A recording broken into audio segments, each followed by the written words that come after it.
In this video, I will show you how to craft red plasma rounds in one's human.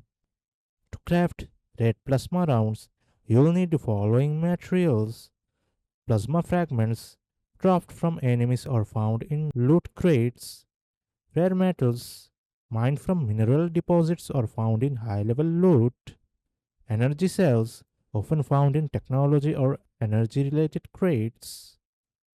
Now, open the crafting interface by navigating the crafting menu. You can do this by pressing designated button or key in the game's main menu or inventory screen. Navigate to the ammunition category within the crafting menu. Locate the red plasma rounds recipe to see the exact materials needed and the number of rounds you can craft. Ensure you have all the required materials in your inventory. If not, gather the missing items before proceeding.